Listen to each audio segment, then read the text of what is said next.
Okay, I think we're nearly there. 2 more seconds.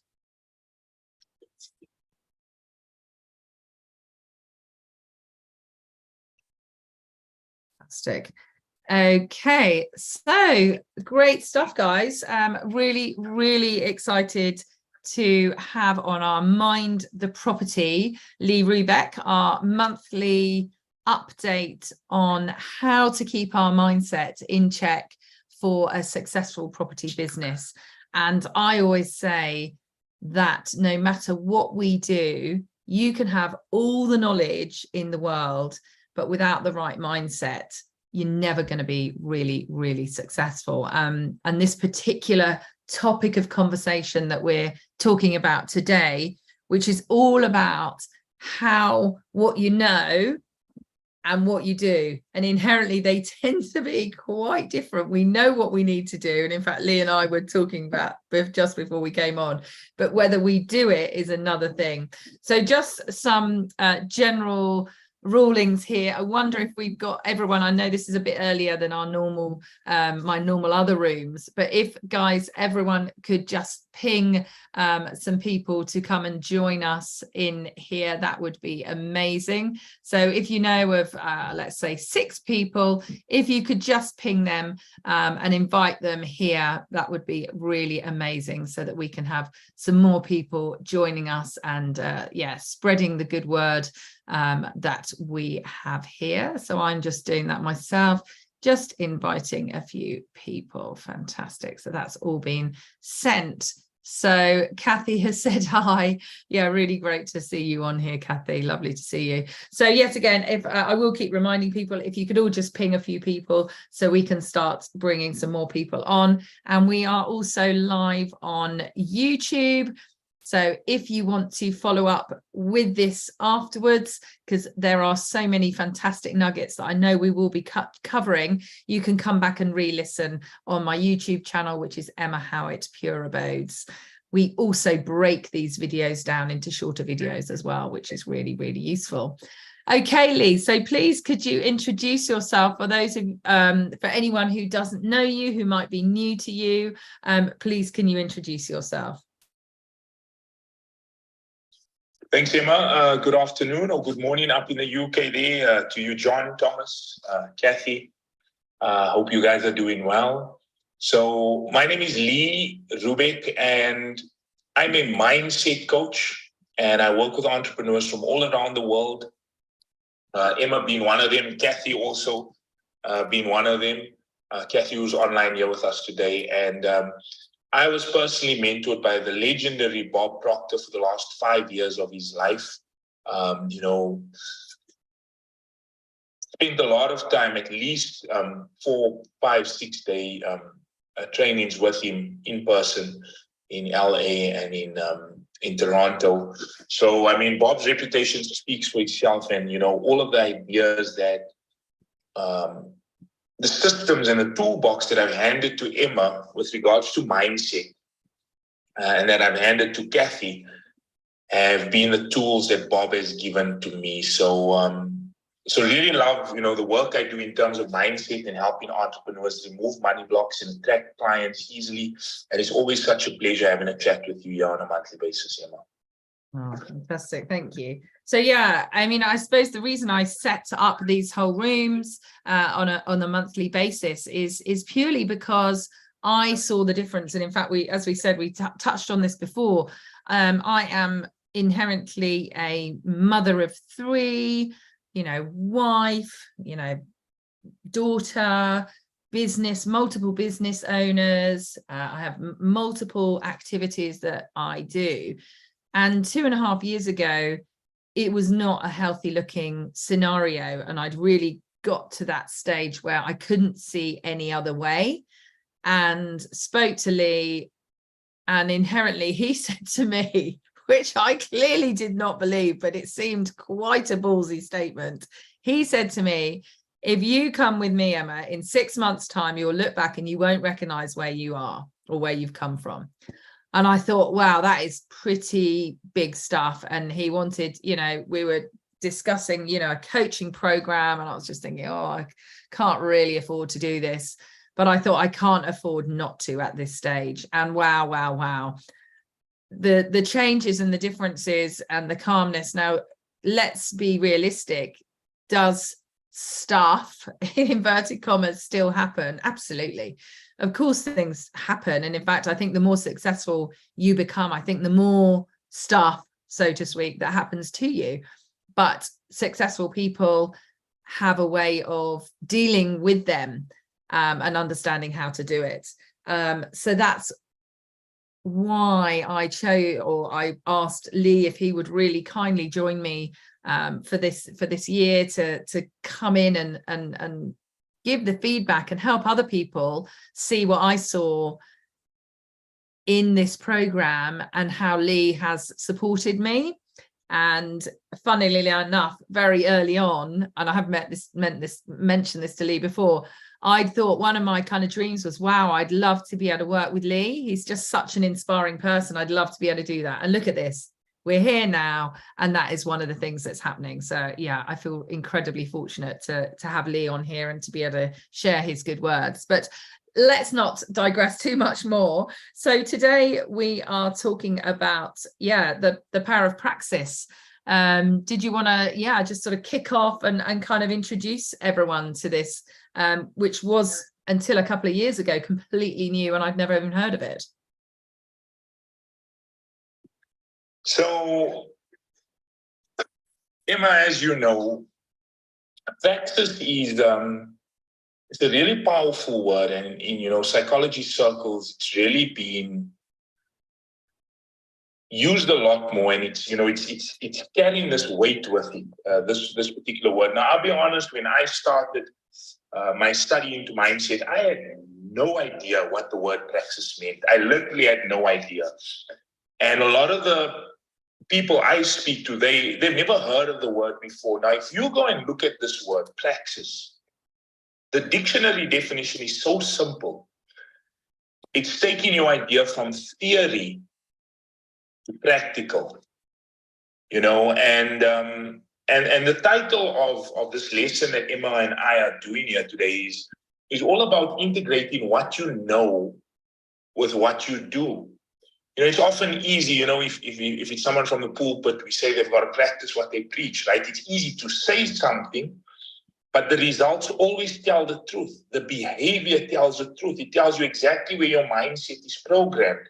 So in terms of setting that up, Emma, that's pretty much it. Our hope here today is that you gain an understanding on how to integrate what it is that you know with what it is that you do. And also, the older we get, we gather more knowledge, we know more, we've got more information, but we seem to be doing less. And that creates huge frustration and confusion. So our hope is that we show you how to close this gap between what you know and what you do by implementing praxis. Amazing. And this is a really interesting one. So as you said, as you get older, what we know and what we do becomes bigger and bigger. And in fact, I've got a really interesting one. My 17-year-old son, he has had we've had a few days of a little bit of a turbulence in the family, let's say. But inherently what's happened is he's started to get those life knocks, and he's started to get that tough, the tough reality that can come at times. And I believe, and again, I'm not him, so I can't speak for it, but what I'm seeing is potentially a bit of knock of confidence. I think when we're young, don't we think we can achieve the world, and he's had a few knocks. He's really successful at a lot of things, but he is reining back the big goals, because I think now he's had a few knocks, and it's pulling him back. So it's something that I see. And in fact, in my book here, it says, if at first you don't succeed, then dust yourself off and try again earlier. But that's an interesting one, isn't it? Because when we're young, a lot of us have this kind of drive and this power to achieve things or whatever it is. And those kind of knocks along the way, we they kind of brush off us, don't they? And we might be, you know, you're usually surrounded by all your friends and it's really jolly, isn't it? Let's remember, you know, teenage and your 20s, it should be a time where you've had you're out, you're probably maybe drinking, socializing. Generally, you're being, you know, probably a little bit naughty. So it's all a bit exciting and fun. And then as life then hits in, you might meet a life partner, you might get married, you have kids, and then suddenly life gets a bit more serious, doesn't it? And then when you get hit with these things, it becomes more challenging to brush these problems off, and it becomes really tough. And then you meet people, and as I do, and as you do, I know, Lee, you meet people, especially for me in the property world, that they understand what they need to do. They've done courses, they've done training, they know what they need to do, but each month it's kind of like, well, did you manage to do that? And there'll be some excuse, oh, I didn't do it because of this. And we've all got the excuses, haven't we? And inherently we don't want to kind of admit to ourselves. So is it that kind of, is that why over the years we get to that stage where it can be so disparate, where people do tend to take this kind of almost downward tunnel? So I think what you're referring to there, Emma, with regards to, you know, life kind of affecting us at a deep level is emotional impacts, right? So throughout our lives, we've been knocked around, you know, loss of a job, losing a loved one, you know, this happens, losing a relationship that was really dear to you. And, you know, all these things happen and go straight into the emotional mind, affects your confidence, just like, is it AJ, your boy? Oscar, you know, just like Oscar, you know, affects your confidence. And that goes straight into the paradigm, the program. And here you gather all of this knowledge, you know, you go to a great a training like Touchstones programs where you gather all of these strategies on how to execute, you know, becoming more effective at property investing. But what's happening deep in your subconscious mind, or from a mindset perspective, is lack of confidence or sensitivity to hearing the word no. You know, all ideas around that's basically holding you back. That's basically in there. That's non-productive ideas, and people really don't understand. Not many people really understand the mindset. And my mentor Bob Proctor, he used to say that success is 5% strategy, 95% mindset, 95%. And the more I study into this stuff, the more I realize he was so spot on, because people get hung up on the strategy. Like we've got all these great strategies, right, with Touchstone, but people gather that knowledge intellectually. They have it up in their conscious mind. And until we move it into the subconscious so it changes our behavior, not much is going to change.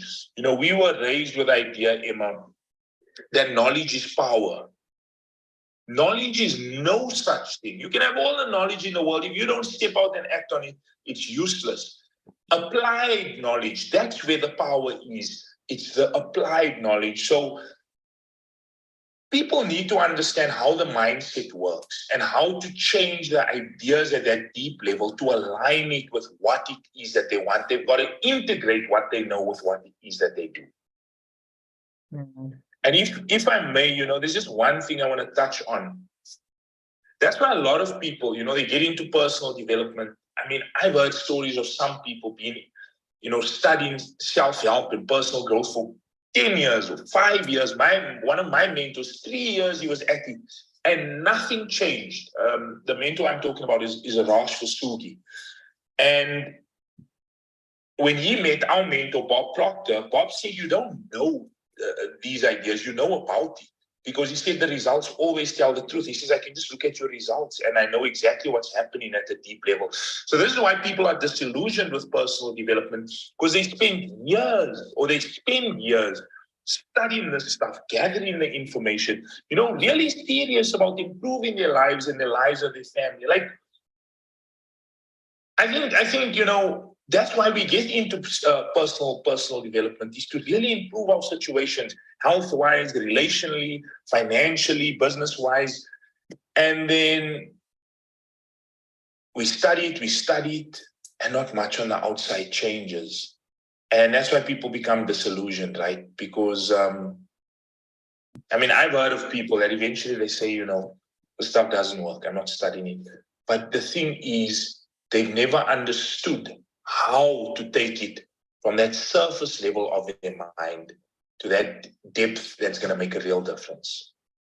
Yeah, I love that. I think you were just explaining my life there, Lee. I literally, from starting, I started in a corporate career with L'Oreal, and they were really big on, in those days it was tapes. So I remember driving really long distances and listening to these tapes, and I just was never that interested in fictional books. So I just jumped straight into it. I just loved voraciously learning about stuff like that. I loved it. But as the years went by, I just noticed that other people seemed to be doing better and better. And although I did do great things, it wasn't necessarily the things that I wanted to do or wanted to achieve. And I didn't really understand it.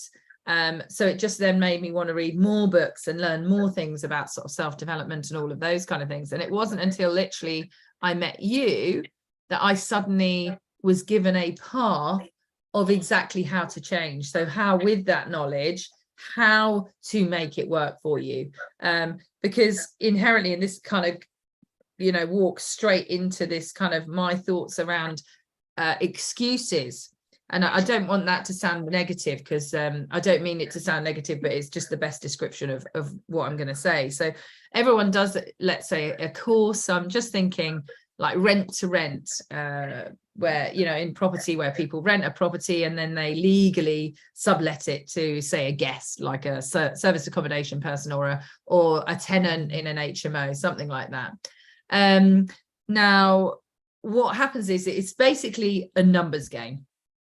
It's like like any kind of sales, it's a numbers game. And I always give them kind of something that I call my 3 sheets. And one of them is, the kind of the way you can find carrots to dangle in front of an agent, what you can dangle in front of a landlord, those kind of questions to try and find their pain points.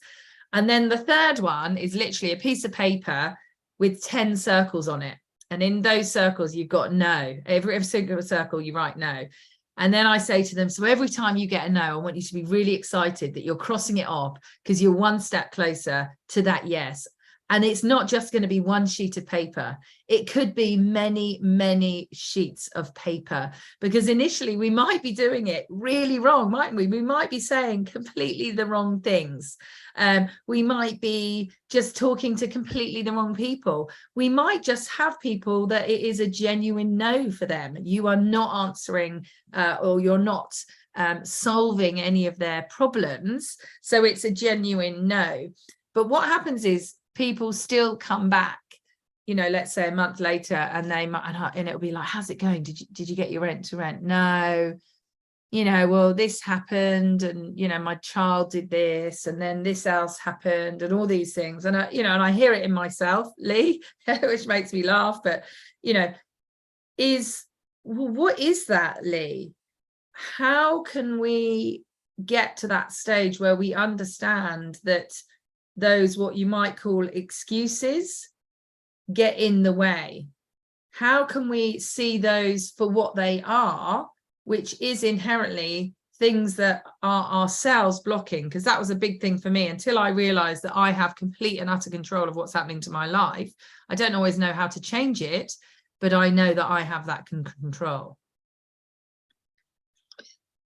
So I think the first part of that, Emma, is we need to get really honest with ourselves. So you need to take a pen and a piece of paper and write out the results that you're getting. So, I contact 5 landlords for 2-3 days, and then I fall back into old patterns where I just go back to being afraid or, falling back into the old pattern. So you write out your result exactly the way it is. And then look at it and then use your imagination or just use your intellectual faculties to flip to the opposite side, and then take another piece of paper and say, okay, so that's the way it currently is, and I'm not happy with these results. What would be the ideal results? And then on this fresh piece of piece of paper, write out the result exactly the way you'd like it to be. So I'm so happy and grateful, and you always want to write it in a positive, with positive language, because that deep part of your mind, the subconscious mind, is your emotional mind. That's where these habits are lodged, and the language of the subconscious is emotion. So you want to write with a lot of positive emotion.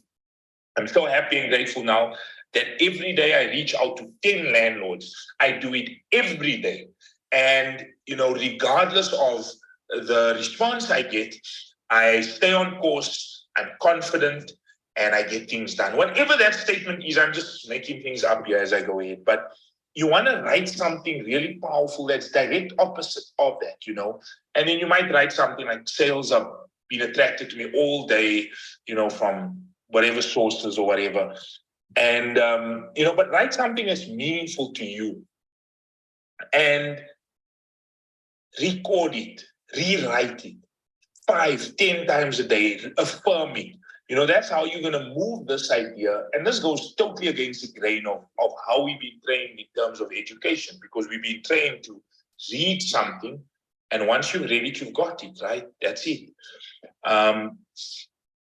But that's not how we get ideas into that deep part of the mindset. It's either through an emotional impact or constant spaced repetition over a long period of time. With regards to your question around, people reaching out to prospects, I think as I was listening to you, Emma, one of the first things from a mindset perspective that you're going to have to shift if you are reaching out to people in any form of selling, right? Anything you're selling, is you need to quickly desensitize to hearing the word no. I mean, we got to accept hearing the word no as a salesperson is part of the game. You literally, but here's the thing, and this is how mindset or psychology is so critical to your success. When you were a little kid, you came into this world and you worked for everybody's approval, your mom, your dad, the aunts, the uncles, your coaches, your teachers. We literally worked for their approval. And here we are, we carry that addiction to the approval of others, we carry it into our adulthood. And here someone might be sitting at 40, 50, even 60, 70 years old, and they're still addicted to the approval of others. So when they pick up the phone to phone a landlord or get in contact with somebody, and they hear the word no, they associate that as that rejection or with emotional pain, because they're addicted to the approval of others. Now, here's the thing, and I said it in a different way earlier, I'm going to rephrase it. You've got to emotionally desensitize to hearing the word no. Or let's say systematically desensitize to hearing the word no. And exactly, the exercise you gave him, 10 circles, one no, you cross it, no. And it's all a mind game. It's literally a mindset game. Because the thing is, that no is more indicative of them. It has nothing to do with you, right? You might be sitting on the greatest product or service that can change their lives, and they say no. Their paradigm or their situation or their programming is getting in their way. It's got nothing to do with you. I mean, yes, we can become more effective communicators. We can become more effective salespeople.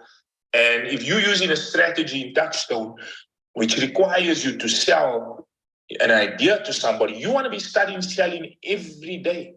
Selling is simply a mind game. Selling is a mind game. It's understanding your mind, getting the right ideas in there, but then also understanding, more importantly, your prospect's mind and how to get them to see a picture clearer of what it is that you can do for them and how to help them. People buy on emotion. People are going to use you as an agent, as a managing agent, or somebody who's going to run their service accommodation. They're going to use you based on emotion. People buy on emotion. They don't buy on logic. And yes, initially we might need to communicate on that level, but we need to learn how to effectively sell from an emotional perspective. Now, this is also, once again, Emma, learning yourself how to close that gap between what you know and what you do. Because a lot of salespeople have all the strategies in the world. They know how to overcome objections. You give them these tools, right? But that does not necessarily mean they're going to do it. And, that's why these ideas we talk about is so important for us to get it into that deep part of your mind. So maybe just, I know you've seen this and Kathy's seen this image many times, but for those of for those of you that are online and watching the video, Bridget and John and Kathy listening to this over Clubhouse, I'm going to try and explain it. So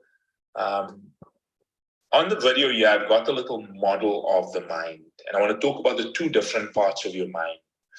We've got a big, and I want you to, if you've got a pen and paper in front of you, John and Bridget, draw a big circle at the top of a page, like a biggish circle. And below that, draw a smaller circle.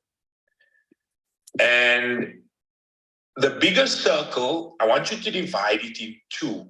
I want you to draw a horizontal line down the middle of the top big circle. So you're dividing the top circle into two, the top half and the bottom half.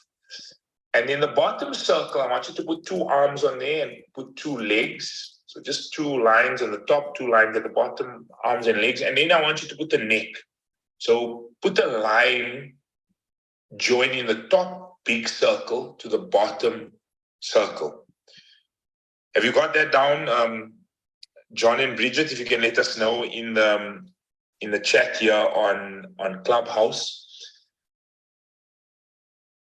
Now, the big circle there represents your mind, and the mind's divided into two. The top half of your mind being the conscious thinking mind, and the bottom half being the subconscious emotional mind. Can you hear me, Emma? Yeah, absolutely. I've just put a link into the to show a picture of the stick man. Thank you. Thanks, Emma. So you've got the top half, which is the conscious mind, and the bottom half, which is the subconscious mind. And the circle at the bottom is the body.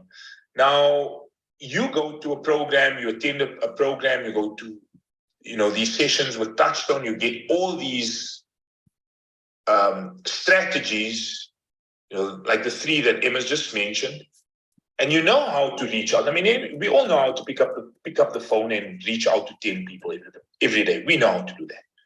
But you've got the strategy here, and you don't necessarily do it. That's because the mindset, the program, the paradigm that controls what this body does, dictates the behavior of the body, that program resides in your subconscious emotional mind. So you got the knowledge up here, and you're not doing it. So, I just wanted to show you this model of the mind, and, Emma wanted to show you the model of the mind to explain that the knowing part of your mind and the doing part, totally different. Totally different. You might know how to do it, and does not necessarily mean you're going to do it. So, yeah, Napoleon Hill, he used to say, and Emma, you've heard this before, Kathy. Napoleon Hill, the author of Think and Grow Rich, one of the greatest success teachers of all time, he used to say, he wrote that there's a difference between wishing for a thing and being ready to receive it. No one's ready for a thing until they believe that they can acquire it. The state of mind must be belief and not mere hope or wish. So if we look at this model of the mind again, the hoping and the wishing comes from the conscious thinking mind. That's an intellectual thing. Belief, faith, that's an emotional game. And you've got to take those strategies, those ideas, and you've got to make it part of your belief system. You've got to move it into your emotional mind. And, that's why knowing how to change the mindset and, actively doing it on a daily basis is so important. But it's the understanding we need to gain first in terms of the model of the mind and how to integrate those ideas into the paradigm so that the behavior changes.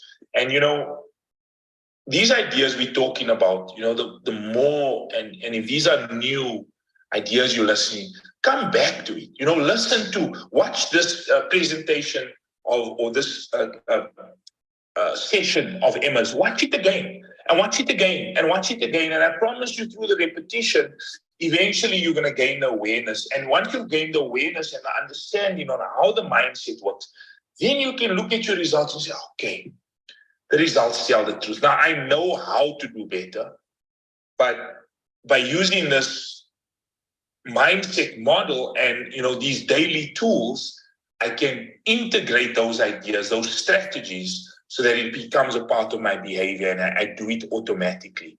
So we've got to understand the mind, Emma, if I can hand it back over to you there.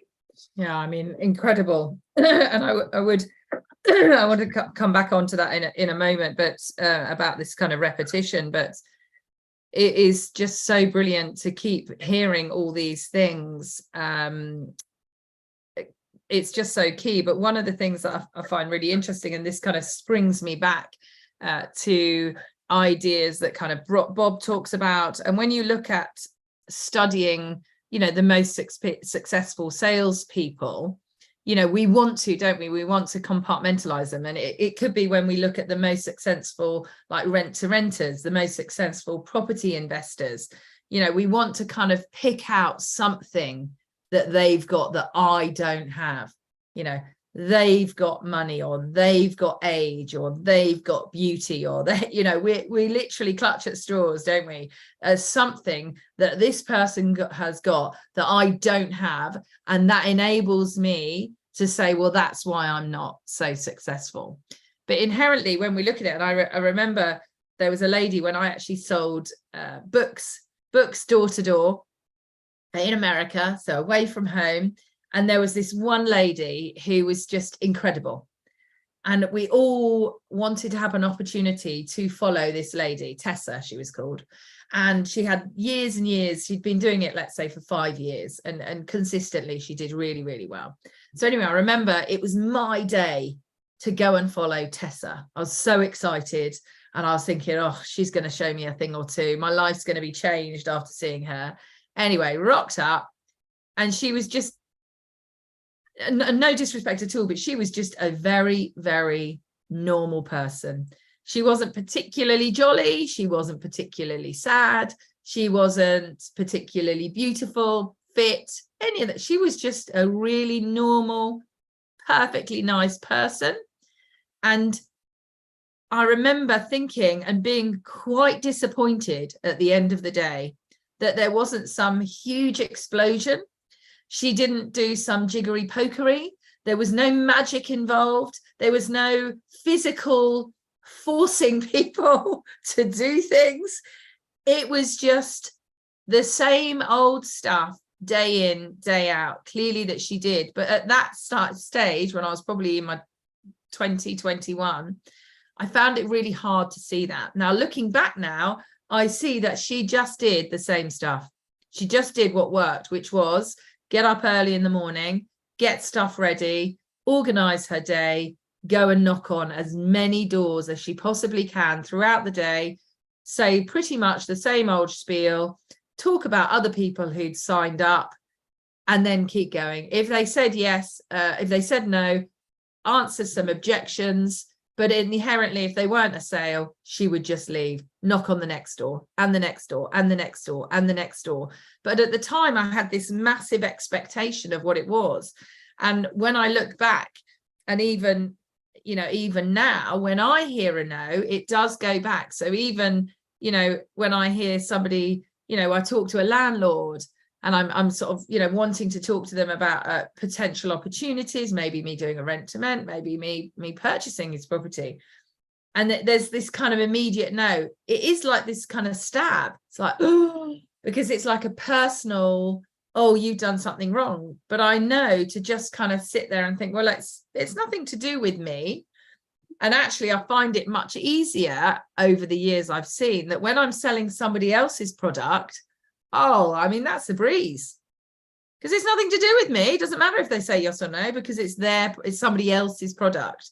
And I've really noticed that when I sell someone else's stuff, it's so much easier. If it's my stuff, suddenly all these crazy issues become in the way. But one of the things that was a real change for me, and I know you really pointed this out to me quite early on, and I say this a lot to people that I'm coaching, is don't be selfish. Okay, so if you've got a landlord, so for instance, if you're looking for a rent to rent and there's a landlord who has pain, who has problems, they may have had nightmare tenants, they may be getting really old and they just want their time back to spend with their grandkids. They might have a house that they can't afford to do some refurb, not very much money, but they can't afford to do it. They might be in whatever their situation. And if we go in and we don't make that call, that person's going to continue with that pain. Whereas you could actually make that call, knock on that door, go to that networking event, write that letter, whatever it might be. And that could solve someone else's problem. And again, I hear people saying, oh, I'm not going to go on social media talking about what I do. And I really say to them, look, remember that I might be, 2 many miles ahead of somebody who's just started, who literally was like me 4.5 years ago, started with nothing, no knowledge, no real money, and somebody way ahead who's just converted a property into a hotel. That might be too many steps ahead. Whereas you, if you're only 1 or 2 steps ahead, even if you don't have your first rent to rent, but you're getting out there, you're taking that action, you're knocking on the doors, you're going networking, you're doing those things, that is real inspiration for somebody who's 2 steps away from you. So again, it's looking at not being kind of selfish in holding it back, looking at what is it in my sales process, or what is it that I'm offering to the world, to others who it can help. Am I helping, purchase a property? Is that going to help them buy their dream home? Is that going to help them downsize? Is that going to help them do all of those things? And we don't know those things. And that's where, the sales process can come in with asking open questions and all of those kind of things. But I think that was a big thing for me, was seeing that inherently really successful people are no different to us. They just get on and do stuff. And then it's kind of looking at, well, if there's something, and for me it was really helpful, there's something, one of those things that can help you push through that is knowing that you are really genuinely helping people and looking at it from that perspective, rather than being a pain, like a flea in someone's ear, being really annoying and knocking on that door. You're not a flea, and inherently, if you can't help them, you can't help them, and that's fine, isn't it? You can just kind of walk away. But I wondered, Lee, if you might, this whole kind of repetition part, just reiterate, because I know you mentioned it earlier, but this whole kind of comparison of repetition and emotional impact. So when I first came to you, I'd done all these years of study, and it wasn't getting there. So I had the know, but I wasn't doing the do.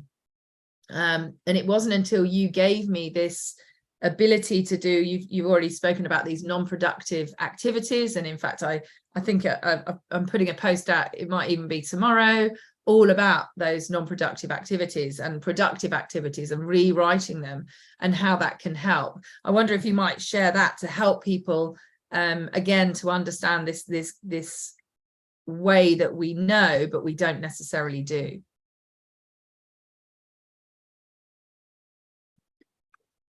So, like I stated earlier, Emma, and maybe before we get into how to shift the ideas in there, those excuses that we make in terms of looking at someone else, and they're more beautiful, they've got this specific talent that we don't have. just by the fact that someone else is accomplishing or doing what it is that you want to do. That's positive proof that you can do it. Their paradigm, just like this lady you mentioned, Tessa. what did you say? Tessa. Tessa's paradigm or program, just like you say, she was a normal person. And regardless of how you look at someone else or put them on a pedestal, I guarantee you they are pretty normal people. They've just formed the habit of doing things that failures don't like to do. In fact, Albert Ian Gray done a lecture many years ago. He was leading a number of people who all wanted to become successful, and they were asking him for help, to achieve a certain level of success in the business they were in. And he realized that he did not know how to get them there. He didn't know what the common denominator of success was. And he went on to study biographies, autobiographies, dissertations, and the lives of many successful people. And he came to the simple conclusion that success lies in forming the habit of doing things failures don't want to do.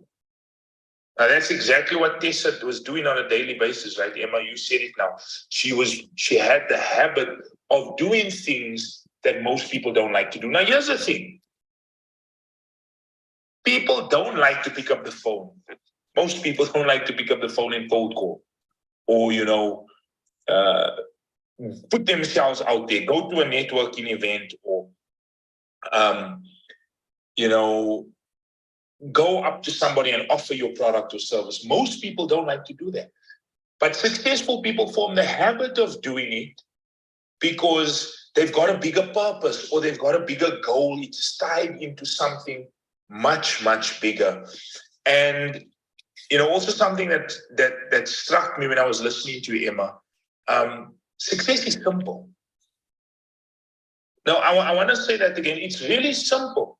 It's in forming simple rituals or simple habits every day.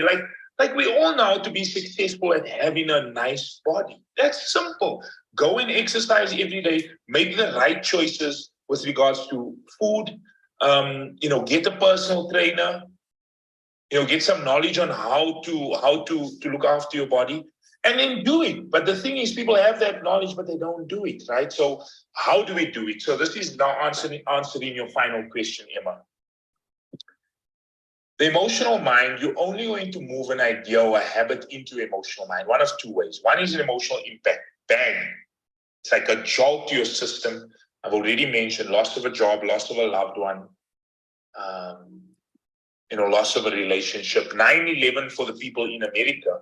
That is an extremely negative emotional impact. But here's the thing with emotional impact. It can be positive, but here's the thing. Generally, we cannot control it. The other way to move an idea from your conscious thinking mind, from the knowing part into the doing part, into your subconscious, is through constant spaced repetition over and over and over and over. Repetition is the first law of learning. When you were a kid at school and you learned addition, your teacher took you on to subtraction. You didn't, or you maybe got that initially easily, but then they took you to multiplication, and then it became a bit tougher. And then you got it, and then you kind of forgot it, or you kind of didn't get it. And then your teacher showed you again, and again, and again, and again, until you eventually figured it out. But that's what this repetition does, is creates awareness, and it sinks the ideas into a deep part of your mind. So an example, Emma spoke about MPAs and PAs. Let's say the habit or the productive action that you would like to make a part of your behavior comes naturally, is you would like to reach out to 10 landlords or 10 property investors every single day. What I'd do if I was you, I'd write a simple statement. And once again, started with positive language.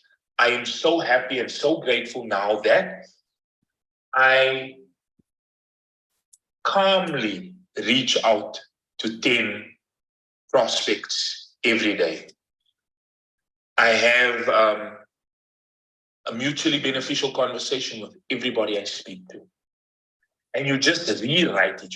I find a way to help them. I find a way to serve them. And you just rewrite that over and over and over and over. And you do that every day, even if it takes you 30 days, 60 days. You rewrite it every day until you start seeing that it's a natural, normal part of what it is that you do. And then you move on to another idea. Now, a lot of people will hear this, but the repetition, that's work, right? Repetition is work. But that's the only way that you can integrate what it is that you know with what it is that you do. Only way, through repetition, Emma. Amazing. Yeah, absolutely. And I love when you said success is simple and it comes down to, rituals and habits. You might want to just mute Lee. And that brings me back to another really successful kind of property guru who's out there who has a really great podcast. So Dan Hill, the Blueprint podcast. It's all about property and business. And he says exactly that. His kind of tagline is success and failure are both very predictable. And that was quite shocking when I first heard that and him say that. And I kind of thought, really? I don't know that I agree with that. And then again, what is it that he is talking about? What is it that he is coaching? What does he cover? And inherently it's following, exactly as you said, these rituals, these routines, these habits. And he runs his business very cyclical, so it's summer, it's doing certain things. In the autumn, it's preparing for the next year. Over the winter, it's kind of implementing, and in the spring, it's going out there and absolutely, reaping that harvest of all that hard work that you've done before. And then it comes back into sort of habit. So exactly as you said, the first thing when I understand it, when people join up, they have to have had certain things in place. So it's kind of like, they have to, before, I don't know, but let's say 10:30 in the morning, done 10,000 steps. They have to have done varying things. They also have to have a VA, a PA, and an EA. Okay, because he believes if you value your time so little that you haven't got these people in place, then he doesn't want to work with you. He only wants to work with people that have got, a virtual assistant that takes care of all that administrative stuff. And I have to say, no matter where you are in your journey, everyone can afford that. Then you've got your PA, and that's obviously a personal assistant. So somebody who maybe is does a few more things. They might screen your calls. They might, it's at the stage where you could, they're organizing your life inherently. And then your executive assistant, they're the people that have already, spoken to the meetings. They've already planned out, they've mapped out the meeting. So inherently all you do is you rock up, and 5 minutes before you're handed this maybe sheet of paper, or you just have a conversation. This is why you're having this meeting. This is what you're going to talk about. This is the information that you need. And boom, you just walk in. So suddenly I just think, my gosh, that person who has that whole support, imagine them following all these rituals, all these habits, all these routines, like we've been talking about. You're keeping your mind in place, a huge part of it. And then you're only working on strategic goals and strategic activities. It is literally very predictable, isn't it? Whether you're going to be successful or whether you're not. And that was, incredibly,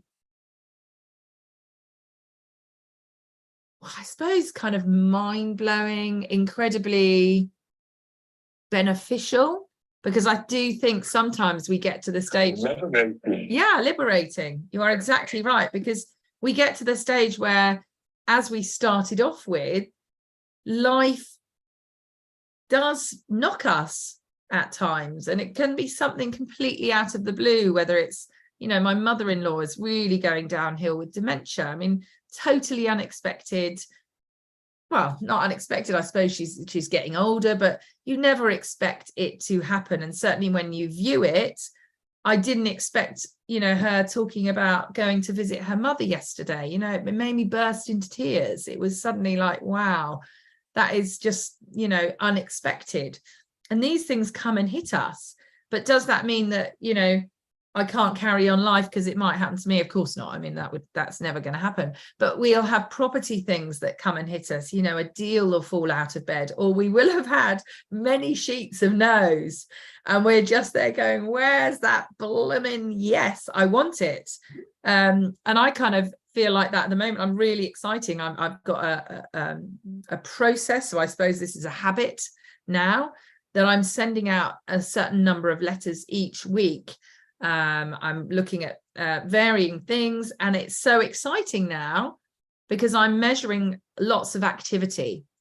And yes, I haven't necessarily got anything, but I know that, you know, come, let's say 3 months' time, if I've got no response from that, I know that I need to go back and look at perhaps the letters, go back and look at perhaps who I'm going to see.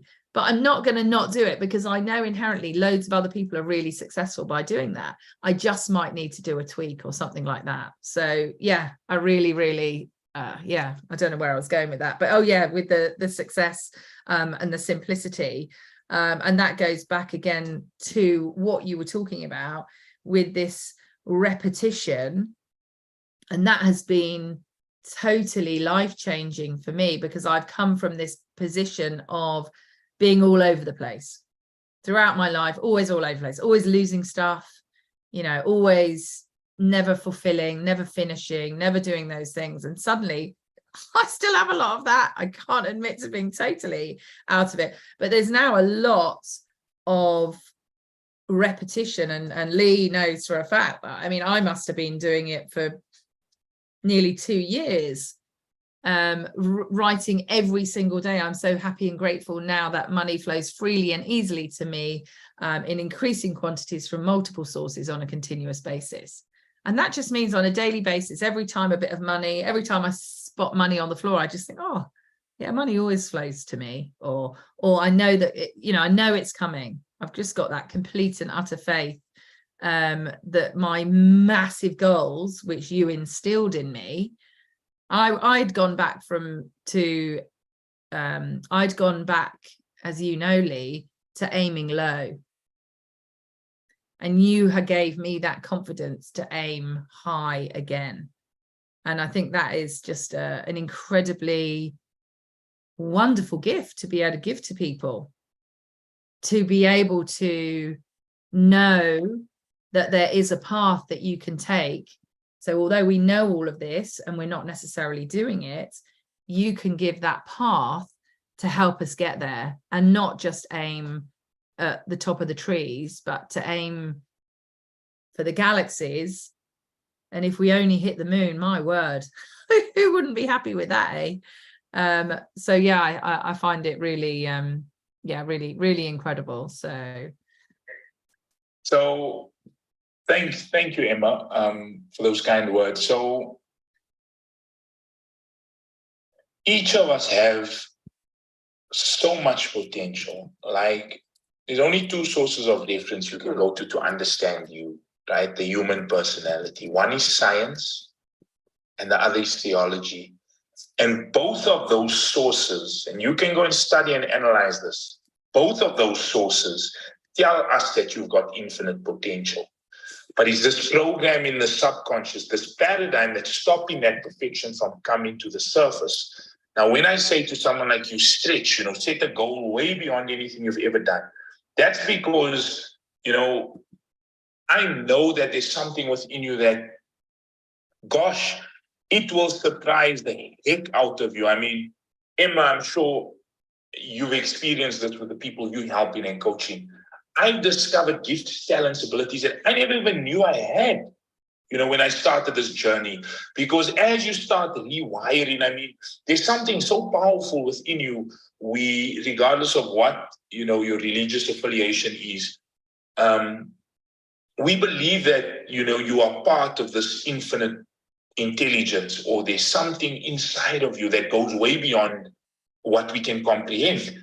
And as you start rewiring these ideas in that deep part of your mindset, more of that perfection that's already within you starts coming into the surface. Now, when I heard that, also similar to you, I thought, like, gosh, I mean, that's so far removed. But I promise you, it is true, and you will literally shock yourself as you start aligning your mindset. Well, you first gain understanding and then start aligning your mindset with what it is that you want. Just to touch on what you spoke about, Emma, regarding, the daily habits. Most people are busy with busyness. So they're not busy with carefully directed activity, or we call it goal achieving activity. Activities that are going to move you towards your goal. Most people are busy with, they'll say, my whole day is busy. But if you look at it, is it effective activities you're busy with? Because if you're just busy, you're running in circles, right? You want to have 3 to 6 goal achieving activities. So if your goal is to have 10 rent-to-rent units or 10 rent-to-rent apartments, whatever it is, I don't know necessarily the exact language you use in your world, Emma, but let's say you want 10. You want to be reaching out to people every day, right? Maybe it's 10 a day, and if you're tracking your activity, okay, if I speak to 50 landlords, I'll sign up 2 people. If I speak to 25, I'll sign up 1 person. So I'll get 24 no's statistically, if I look back, before I get a yes. So if you know that, okay, if I reach out to 50 people a week, that is 2 yeses a week, and 8 a month, 8 to 10 a month. And but the thing is, you've got to do that regardless of how you feel on the day, whether you feel like doing it or you don't feel like doing it. And here's also the thing. You've got to go into those discussions with those individuals with the right mental attitude. And that is so key. You mentioned it earlier, Emma. Selling is serving. And when you serve, you go in with an attitude of service. The universe will reward you. You are putting in motion a law of the universe that's going to. So here's how you do it. Instead of seeing that prospect or that property investor that you're speaking to, seeing them as a source of income, or seeing them as, I got to make this sale, go into that conversation purely trying to serve them. So the knowledge you've gained in the touchstone environment, give them that knowledge, serve. And people will say, no, this is not, the time's not right, or let's speak at a later date, let's speak. They might try and brush you off, but just do your best to serve them. And I promise you, the good that you're putting out is going to come back to you. So we've also got to, as much as we are reaching out to X amount of people, we've also got to go in with the right mental attitude, because selling is serving. Selling is doing something for someone, not to someone. And, we got to get that right in terms of our belief system around selling. Selling is probably the most honorable thing you can do. If you've got a product or a service that can help someone else, you've got to get yourself out of the way, and you've got to make them aware of it. Amazing. Well, look, my gosh, top of the hour already.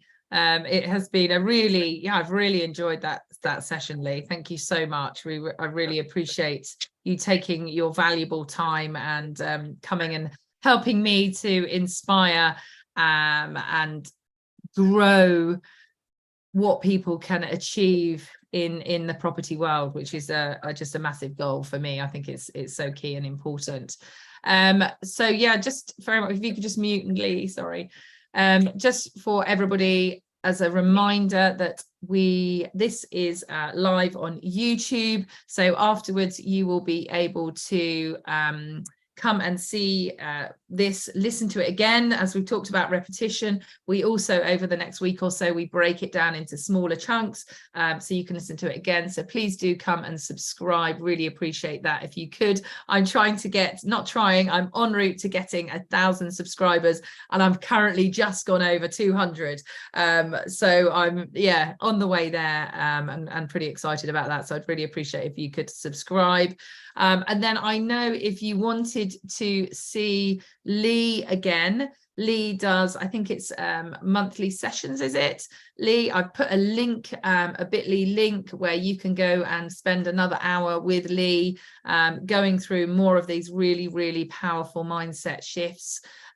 So yeah, Lee, I will let you just, yeah, and as everyone knows, it is in the middle of the summer here in the UK. So I am taking time out with my family, and I will be back in the early part of September with these. But Lee and I had committed to each other that we would do every month throughout the year, and I'm really pleased. This has been a great day for me, and Rosabella is at dance club having a lovely time, so this has worked out really perfectly. So yeah, I will be back again in September. But Lee, let me just let you finish this off by just briefly telling people where they can find more about you. Emma, really always great having a chat with you. I look forward to these monthly chats. Okay, so for those of you that are intrigued by, you know, the ideas we were talking about, and you want to know more and you want to go a bit deeper, I'm running a webinar this Thursday. It's called Entrepreneurs, How to Clear the Blocks to Abundance. So we've been speaking about this program in your subconscious, this mindset. And Thursday, we're going to go a bit deeper. I'm going to take you a bit deeper and show you, explain to you how to rewire it, and, you know, really give you more awareness in terms of how this program works. And, you know, we'll use the model of the mind, and there's a couple of really valuable stories that I will share.